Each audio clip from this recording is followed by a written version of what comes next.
Ako'y dalagang Pilipina, yeah. Dalagang Pilipina, yeah. Literal, yun din na drunk blush. Tingnan mo. Nadamihan ko.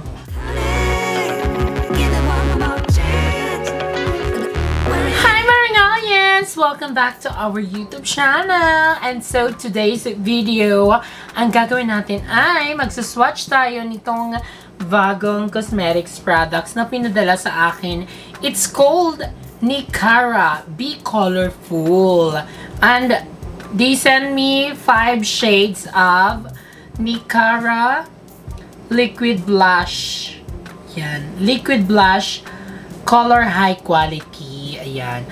So, ito yung shade number 1, 2, 3, 4, and 5. So, i-unbox na natin. Nakalagay dito na it's a silky waterproof formula, delivers softer, smoother, firmer looking skin, brand new and high quality, portable size, easy to carry, suitable for professional use, home use. And this product is from Thailand. Tinatanggal ko lang isa-isa sa kanyang packaging.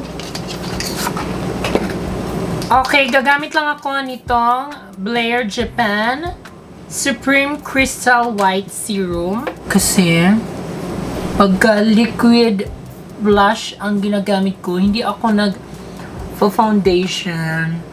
Moisturizer lang. At make sure na may SPF. Yes, we all need SPF every day. Nakalimutan kong banggitin na itong Nicara Cosmetics ay sinend sa akin ng Dear Beautiful PH. Yun yung Instagram nila. At kung gusto nyong mag-purchase ng kanilang products, ma-avail nyo ito sa kanilang Facebook page and Instagram. Their Facebook page is everything that imported. Yung Instagram nila, yung nga, Dear Beautiful PH. Okay, let's start with the shade number 1. Ayan ang kanyang itsura. So, maglagay lang tayo ng isang pump. Isang pump or pop. Ano ba? Then, gagamit lang ako ng kamay. Yan. Kamay-kamayin lang natin. Wow. Ang ganda. Walang keme. And it's really silky. Perfect talaga siya. Lalo na pag drunk plus drunk blush. Oh. Ayan. Ito yung sinasabi ko sa inyo na pagka moisturizer yung nilagay nyo sa face, hindi kayo mahihirapan mag-blend. Yan, na-absorb siya kaagad. At nagsasama sila ng moisturizer at nitong liquid blush. Parang fresh lang yung kanyang finish na pag na-absorb na siya ng skin. My God! Hindi ba? Take a small liquid blush take a small liquid blush onto your fingertips. Light apply to cheek, forehead, chin, and or nose, and blend well for a soft glow. It can also use as a lipstick, blush on, and eyeshadow. It's really perfect, no? Grabe yung isang pump na ganon, may natira pa. Pwede nyo na ilagay sa siko. Yan, kunyari, mistisa tayo. Diba? And then, sa sako. Kunyari, bago tayo nagpa-foot spa, or hindi tayo kinakalyo kasi mayaman. Charles! Okay, tanggalin na natin para itry naman natin yung shade number 2. Maglagay ulit tayo ng moisturizer kasi para maganda yung kanyang finish. Ito yung nagiging favorite kong moisturizer lately. Ang ganda kasi niya sa skin. Alam nyo yung dewy-dewy yung finish niya sa skin. Alam mo yung mukhang makinis na makinis at mukhang mayaman. Okay, let's move on with the shade number 2. I-shake-shake muna natin. And, ganun lang din ulit. Kakaunting pop lang. Para hindi sayang. Dahil, yung kakaunti na yan, grabe, lahat na lalagyan niya. At may tira pa. Ang kagandahan nito, kasi kahit madami na ang nailagay mo, pag na-absorb siya ng skin mo, parang hindi siya yung tipong ang kapal lang nalagay mo. Inubos ko na yung isang pa para makita natin kung ano ang kanyang magiging itsura kung nakapala natin. So, ayan ang kanyang itsura pag pag na-absorb na ng ating balat. O, diba? Glowy, glowy, dewy, dewy, fresh looking. Ang ganda talaga ng liquid blush na to. Okay, let's move on with the shade number 3. Shake, shake, shake. Yan. Yung nafe-feel ko, para siyang oil base. Then, let's apply just a little bit. Hala, ginoo ko. Bongga, kaayo mo rin akong siluti, day. Yan. Drop flush. Parang nadamihan ko yata. Hala ka, eh. Very pigmented ba, uy? Para na akong lechon. Kailangan konting-konti lang pala dito sa shade number 3 kasi very intense pigmented. Ulit nga! This time I'll be... Ano ba yung title ng lyrics nun? This time, I'll make sure na kakaunti lang ang aking ilalagay. Yung isang pump kasi sobrang dami na, grabe. Okay, yan lang. Diba? Sobrang liit na yan. Yan.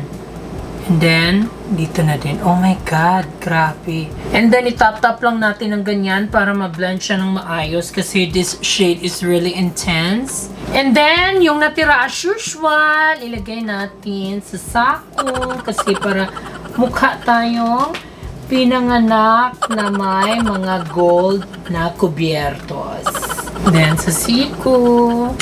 Oh, diba? Instant Rich Kid. Okay, dahil intense ang kanyang shade, itry natin patungan ng powder. I-set natin with powder. Ay! Perfect! Perfect pala siya i-set with powder. Mistisa real quick.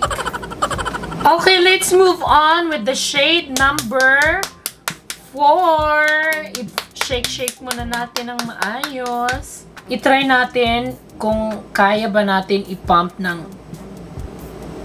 kontrolin lang. Ayan. Kaya pala. This one is parang super intense na talaga. Kaya ingat tayo sa paglalagay. Kailangan sobrang maliit na product lang ang i-apply natin. Ayun, sobrang liit na nun. Pero it's really pigmented talaga. Pag na-absorb na siya ng skin, parang hindi na siya ganun ka-intense. And then, itry nga natin kung maganda rin ba siya sa lips. Ang ganyan niya sa lips. Meron lang siyang kakaunting scent. Parang ano siya, amoy perfume. And then, let's try again to set with powder. I suggest, pagka oily kayo, gumamit lang kayo ng matte finish na moisturizer para hindi kayo manglapot kaagad or mahulas kaagad yung nililagay nyong mga product. Okay, the last but not the least. The last but not the last. The last and it's the last. The shade number 5. Ayan. I think I really like this one. Okay? Dandahan lang tayo sa pag-pump. Agoy. Kahit anong ingat talaga kasi yun yung nakatadhana na para naka-ano na siya, naka-default.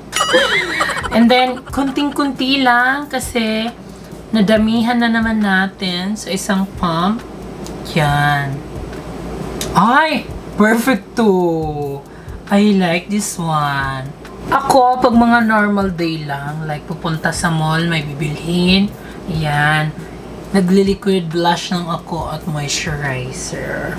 Try kong maglagay ng makapal, tapos iset natin with powder. And then, try ko rin gawin siyang eyeshadow. Ay, perfect! Ay, perfect! Diba? Then, yun na din lipstick natin. And then, let's set with powder. O, diba? Yung isang pump na ganon, lipstick, blush, and eyeshadow na siya. Oh my God! Thank you very so much for watching at see you again our next review. Bye, Vibes! Ingat kayo palagi at huwag niyong pababayaan ang inyong sarili. Stay fresh and beautiful. And please don't forget to comment down below kung ano pa ang gusto niyong i-review ko next. Bye! Mwah!